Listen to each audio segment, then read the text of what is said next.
Welcome back to This ADHD Life. Keith Griffin, ADHD coach to my pets, back with you for another edition of the podcast.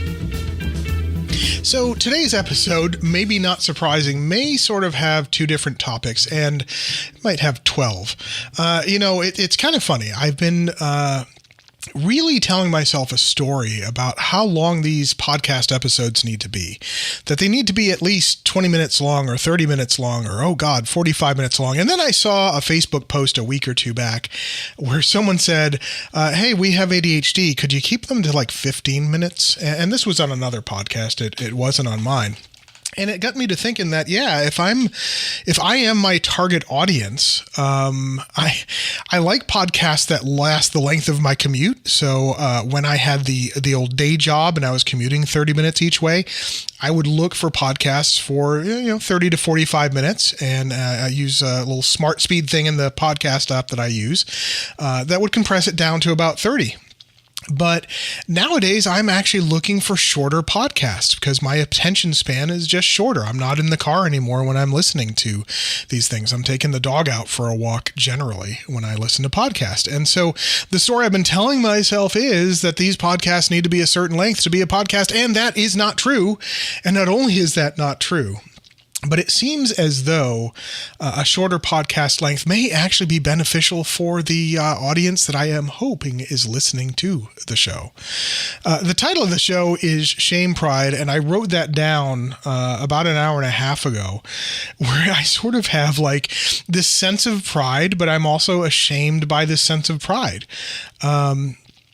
So if you've been following me since the beginning of the podcast and the beginning of This ADHD Life, before I was even an ADHD coach, you might know that marketing is not my strong suit. I do not enjoy marketing. I have a giant Post-it note on my wall that says marketing is not selfish. And I actually feel like I need to change it to marketing is not shameful.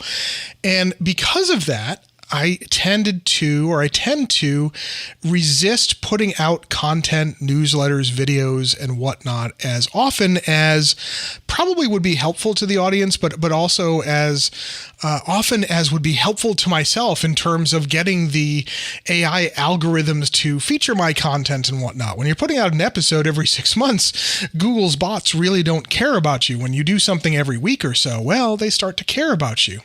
And something I've been really working on this past month or so is just putting stuff out there and not judging myself for whether it has a marketing spin to it or not. And as a result, I've been putting out my newsletter now has gone out almost weekly for the past month. I didn't put one out last week, but I did put one out this week. I did it on Sunday evening. It was pretty easy. I'm still kind of tinkering with the times that I want to put it together, edit it, and get it sent out. And by the way, shameless plug, freeadhdnewsletter.com is how you can go get your very own edition of my semi-weekly newsletter. And I say semi-weekly because my intent is to put it out on a bi-weekly basis, but lately it's been going on about every week. And I looked at the newsletter today because I get a copy. I actually get 3 copies based on several different criteria I have set up in my MailChimp program. And I was starting to read it and I really felt proud but ashamed at the same time. Like there is this huge sense of imposter syndrome that I have. The newsletter, I think, looked okay. I mean, it's not the perfect newsletter. It's not the greatest newsletter of all time, but I was actually proud of what was in it. But then I was like ashamed by the fact that I actually produced this, that I've somehow sold out or something. But that's really not true. But listen to that story I'm telling myself.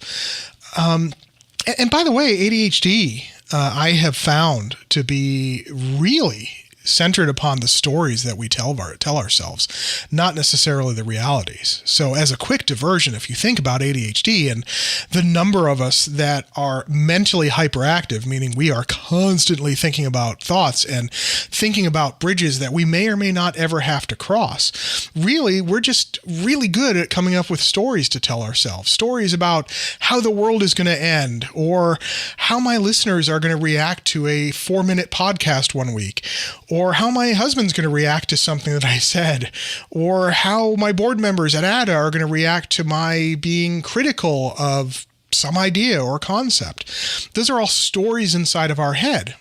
And the problem is we walk around all day telling ourselves hundreds, if not thousands of stories. And that can be crazy making, at least for me. High five me in the air if this is familiar to you. And so if you look at the story that I'm telling myself, it's somehow shameful to be that coach that puts out a weekly or bi-weekly newsletter. It's somehow shameful to put out a podcast every week or two. It's somehow shameful to be up on YouTube. Yet it's what I really enjoy doing. I actually like sharing my thoughts with the world. And a lot of us like sharing our thoughts with the world, but we get this huge sense of imposter syndrome, which is, who am I to be recording a podcast every week and speaking into a microphone to how many ever thousands of listeners download the podcast and may or may not listen to it, or sending out a newsletter. But I have to get over that. And as ADHDers, I think we all have to sort of get over that. If you're in a job, I can remember this when I was back in my IT career, the number of times that people were looking to me as a consultant for advice and knowledge and my skills. And I would think, why are you looking at me? I mean, sure, I have a really successful track record of completing projects and leaving companies better than when I found them, but I'm no expert. I'm just an imposter. I have no idea how this is getting done. That sounds a little crazy, doesn't it? And I've used crazy 2 times. If I say it a third time, I'm pretty sure Beetlejuice appears. But it's something that I am working with myself, so to speak, and with my coach and my coaching group and friends and family, because believe me, I talk about this a lot, about this idea that we're all imposters. And the reality is, it is another story that we're telling ourselves. It's a story I'm telling myself. There's nothing that I put in my newsletter this past week that is so experty that anybody's going to ever call me on it. Yet I immediately thought, oh God, imposter. Why would people ever read this? No, you have no right to be putting this stuff out. That's not good. And I almost said the C word again. I'm not going to say it. So my challenge to you this week, and I don't know if this is going to be a thing every week. It's a challenge to you, but a challenge this week, if you're listening, is to think about the areas in your life in which you feel like an imposter. Is it at work? And if it's at work, is it in certain scenarios? Because all of us have different job functions, right? In addition to being an ADHD coach and I'm an entrepreneur, I'm a solopreneur, right? I deal with the marketing for my organization and the website, and I put out the content, which is what I'm talking about. And I do a whole bunch of other things. And each of us in our jobs, whether or not we work for ourselves, have different roles. If you're a software developer, sure, you develop software, but then you also go back to the team and have team meetings.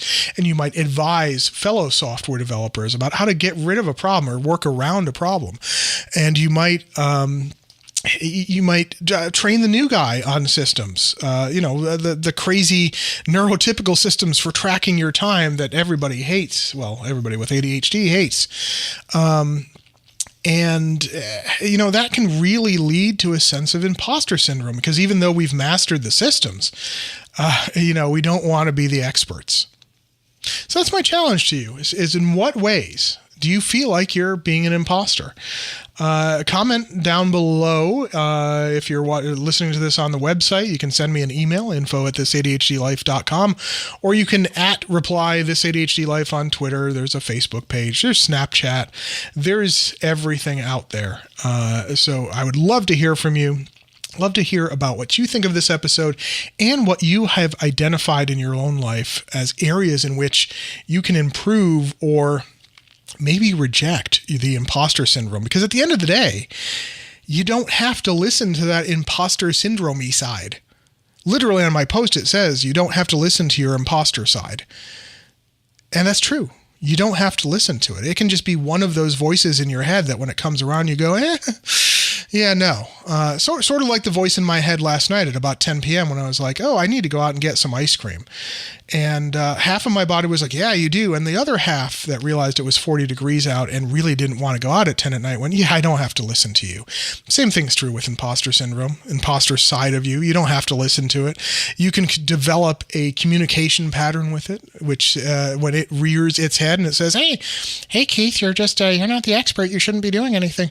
Well, that's nice, imposter side, but I'm not listening to you today. Before I let you go, though, I do need to mention two things, and I have to admit, I am recording this about 3 hours after that last bit of audio recording as I edit. I realized that I didn't share with you two important things. One is I will be the featured guest on one of ADA's webinars. ADA is the Attention Deficit Disorder Association. They are holding a free webinar. Normally, these are charged and members-only webinars, but there is a fresh one with me next Tuesday, the 27th. 2018. Starting at 9 p.m. Eastern, I will have a link in the show notes to where you can register for this free webinar. And spoiler alert, you probably want to know what I'll be talking about. I am going to be talking about surviving the holidays. That can be a touchy subject for folks with ADHD and even without ADHD. The second thing, and this may be no coincidence, is I am also offering, with fellow coach Renee Crook, a group coaching program for the holidays. We call it Effing for the Holidays, or Effing Holidays, or holidays, as you might say. I said to myself, I'm not saying the F word again this podcast. And it is a group coaching program that takes the content of the webinar next week and provides group coaching around it, helping you determine what your intent is for the holidays, what your ADHD blocks might be for the holidays, what types of self-care you may need to improve, what kind of planning you may need to do. And you can check that out. There's a link in the show notes as well, but you can go to EFINGHolidays.com to learn more there. All right, shameless self-promotion over. I am terrible at it. I hate doing it, but I gotta, if I don't mention it, you wouldn't know. And that's something I'm trying to work on, is getting the stuff out of my head and into podcast form occasionally. I hope you did enjoy this episode. There'll be a new one out next week. Funny thing, I've recorded the audio. I said I was going to send it to the audio guy, and then I realized it was Thanksgiving and completely unfair to do that to him. So there will be a new episode next week, not professionally mixed, but I hope you stay tuned, and I will catch you next time. Take care.